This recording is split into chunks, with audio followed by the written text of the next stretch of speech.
ಹೆಂಗಸರು ನಾಚಿಕೆ ಇಲ್ಲದೆ ಈ 3 ಕೆಲಸವನ್ನು ಮಾಡಿ. ಈ 3 ಕೆಲಸಗಳನ್ನು ಮಾಡಲು ಹೆಂಗಸರು ನಾಚಿಕೊಳ್ಳಲೇಬಾರದು. ತಾಳ್ಮೆಯಿಂದ ಪೂರ್ತಿ ವಿಡಿಯೋ ಕೇಳಿ. ಇದು ನಿಮ್ಮ ಒಳ್ಳೆಯದಕ್ಕಾಗಿಯೇ ಸ್ನೇಹಿತರೆ. ಹೆಣ್ಣು ಸಂಸಾರದ ಕಣ್ಣು ಅಂತಾರೆ, ಹೆಣ್ಣು ಮನೆಗೆ ಮಹಾಲಕ್ಷ್ಮಿ ಅಂತಾರೆ, ಹೆಣ್ಣು ನಂದಾದೀಪ ಅಂತ ಹಿರಿಯರು ಹೇಳುತ್ತಾರೆ. ಅಂತಹ ಹೆಂಗಸರು ತನ್ನ ಗಂಡನಿಗಾಗಿ ಈ ಕೆಲಸಗಳನ್ನು ಮಾಡುವಾಗ ಯಾವತ್ತೂ ಕೂಡ ನಾಚಿಕೆ ಪಡದೆ ಮಾಡಲೇಬೇಕು. ಹಾಗಾದರೆ ಬನ್ನಿ, ಹೆಂಗಸರು ಗಂಡನಿಗಾಗಿ ನಾಚಿಕೆ ಪಡದೆ ಮಾಡಲೇಬೇಕಾದಂತಹ ಕೆಲಸಗಳು ಯಾವುದೆಂದರೆ, ಹೆಂಗಸರು ತನ್ನ ಗಂಡನ ಜೊತೆ ಸಂಭೋಗ ಮಾಡುವಾಗ ಯಾವತ್ತೂ ಕೂಡ ನಾಚಿಕೊಳ್ಳದೆ ಭಾಗಿಯಾಗಬೇಕು.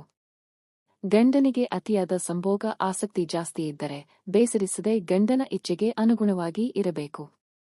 ಇಲ್ಲದಿದ್ದರೆ ಸಂಸಾರದಲ್ಲಿ ವಿರಸ ಉಂಟಾಗುತ್ತದೆ. ಹೆಂಗಸರೇ, ಗಂಡನಿಗೆ ಸಂಭೋಗ ಮಾಡುವ ಆಸಕ್ತಿ ಅತಿಯಾಗಿದ್ದರೆ ಈ ಕೆಲವು ವಿಷಯಗಳನ್ನು ತಿಳಿಸಿ. ಸಾಯಂಕಾಲ ಸಮಯದಲ್ಲಿ ದಂಪತಿಗಳು ಸಂಭೋಗ ಮಾಡಬಾರದು. ಈ ತಪ್ಪಾದರೆ ಕೆಟ್ಟ ಗುಣದ ಮಕ್ಕಳು ಜನಿಸುತ್ತಾರೆ ಎಂದು ಶಾಸ್ತ್ರದಲ್ಲಿ ತಿಳಿಸಿದ್ದಾರೆ. ಹೆಂಗಸರು ಮುಟ್ಟಾದಾಗ ಮುಟ್ಟಿನ ಅವಧಿ ಮುಗಿಯುವವರೆಗೂ, ಅಂದರೆ 5 ದಿನದವರೆಗೂ ಯಾವುದೇ ಕಾರಣಕ್ಕೂ ದಂಪತಿಗಳು ಸಂಭೋಗ ಮಾಡಲೇಬಾರದು ಎಂದು ಹಿರಿಯರು ತಿಳಿಸಿದ್ದಾರೆ. ನೆನಪಿಡಿ, ಇನ್ನು ಮುಖ್ಯವಾದ ವಿಷಯ ಎಂದರೆ ದಂಪತಿಗಳು ಮಲಗುವ ಕೊಠಡಿ ಕತ್ತಲಾಗಿ ಇರಬಾರದು. ಕನಿಷ್ಠ ಪಕ್ಷ ಚಿಕ್ಕ ದೀಪ, ಬಲ್ಬ್, ಕ್ಯಾಂಡಲ್ ಆದರೂ ಇರಬೇಕು. ದಂಪತಿಗಳು ಕತ್ತಲಲ್ಲಿ ಸಂಭೋಗ ಮಾಡಿದರೆ ಜೀವನದಲ್ಲಿ ದಾರಿದ್ರ್ಯ ಕಾಡುತ್ತದೆ. ಅಷ್ಟೇ ಅಲ್ಲದೆ ಮಕ್ಕಳು ಸಹ ದಾರಿದ್ರ್ಯ ಅನುಭವಿಸುತ್ತಾರೆ, ಲಕ್ಷ್ಮಿ ನಿಲ್ಲೋದಿಲ್ಲ ಎನ್ನುತ್ತಾರೆ ಹಿರಿಯರು. ಇನ್ನು ಗಂಡಸರು ಸಂಭೋಗ ಮಾಡಿದ ನಂತರ, ಅಂದರೆ ಬೆಳಗ್ಗೆ ಎದ್ದ ನಂತರ ಕಡ್ಡಾಯವಾಗಿ ತಲೆ ಸ್ನಾನ ಮಾಡಲೇಬೇಕು. ನಂತರವೇ ದೀಪಾರಾಧನೆ ಮಾಡಬೇಕು ಮತ್ತು ಇನ್ನಿತರ ಕೆಲಸ ಮಾಡಬೇಕು. ಆದರೆ ಹೆಂಗಸರು ಕೈಕಾಲು, ಮುಖ ತೊಳೆದು ಮನೆಯ ಕೆಲಸಗಳನ್ನು ಮಾಡಬಹುದು. ಹಾಗೂ ಹೆಗಲು ಸ್ನಾನ ಅಥವಾ ಮೈ ಸ್ನಾನ, ದೀಪಾರಾಧನೆ ಮಾಡಬಹುದು. ಆರೋಗ್ಯದ ದೃಷ್ಟಿಯಿಂದ ಹೆಂಗಸರು ಪ್ರತಿದಿನ ತಲೆ ಸ್ನಾನ ಮಾಡಬಾರದು. ವಾರಕ್ಕೊಮ್ಮೆ ತಲೆ ಸ್ನಾನ ಮಾಡಿದರೆ ಸಾಕು. ರಾತ್ರಿ ಗಂಡನ ಪಕ್ಕ ಮಲಗಿದಾಗ ಗಂಡನಿಗೆ ಕಿರಿಕಿರಿಯಾಗುವ ಯಾವುದೇ ವಿಚಾರಗಳನ್ನು ಮಾತನಾಡಲೇಬೇಡಿ. ಯಾವುದೇ ಸಾಲದ, ಮಕ್ಕಳ ಅಥವಾ ಇನ್ಯಾವುದೇ ಬೇಸರ ಅಥವಾ ಕೋಪ ತರುವ ವಿಚಾರ ಬೇಡ. ಗಂಡನ ಬಳಿ ನಗುತ್ತಾ ಮಾತನಾಡುತ್ತಾ ಮಲಗುವುದು ಒಳ್ಳೆಯದು. ಏಕೆಂದರೆ ಮಲಗುವ ಮುನ್ನ ದುಃಖದ, ಕೋಪದ ವಿಚಾರ ಮಾತನಾಡುವುದು ಒಳ್ಳೆಯದಲ್ಲ. ಅದು ನಿಮ್ಮ ಸುಖ ಜೀವನದ ಮೇಲೆ ಕೆಟ್ಟ ಪರಿಣಾಮ ಬೀರುತ್ತದೆ. ಸ್ನೇಹಿತರೆ, ಗಂಡ ಹೆಂಡತಿಗಾಗಿ ಕಷ್ಟಪಟ್ಟು ದುಡಿದು ಸಂಸಾರವನ್ನು ನಿಭಾಯಿಸುತ್ತಾನೆ. ಅವನ ಆಸೆಯಂತೆ ಹೆಂಗಸರು ನಡೆದುಕೊಳ್ಳಬೇಕು. ಪ್ರತಿ ಸಂಭೋಗದ ವಿಷಯದಲ್ಲಿ ಯಾವ ರೀತಿ ಆಸೆ ಪಡುತ್ತಾನೋ ಆ ರೀತಿ ಹೆಂಗಸರು ಸಂಭೋಗ ಕ್ರಿಯೆಯಲ್ಲಿ ಭಾಗಿಯಾಗಬೇಕು. ಇದರಿಂದ ಗಂಡನಿಗೆ ಹೆಂಡತಿಯ ಮೇಲೆ ಇನ್ನಷ್ಟು ಪ್ರೀತಿ ಹೆಚ್ಚಾಗುತ್ತದೆ.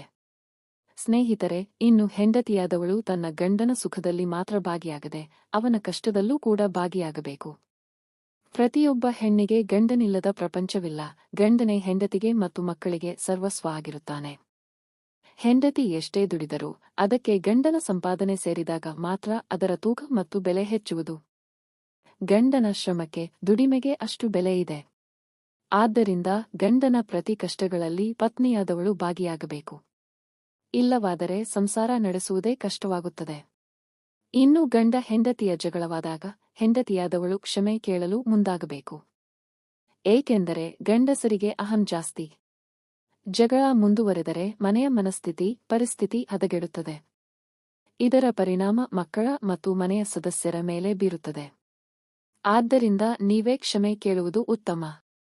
ಇದರಿಂದ ನೀವೇ ದೊಡ್ಡವರಾಗುತ್ತೀರಾ ಹೊರತು ಸಣ್ಣವರಾಗುವುದಿಲ್ಲ.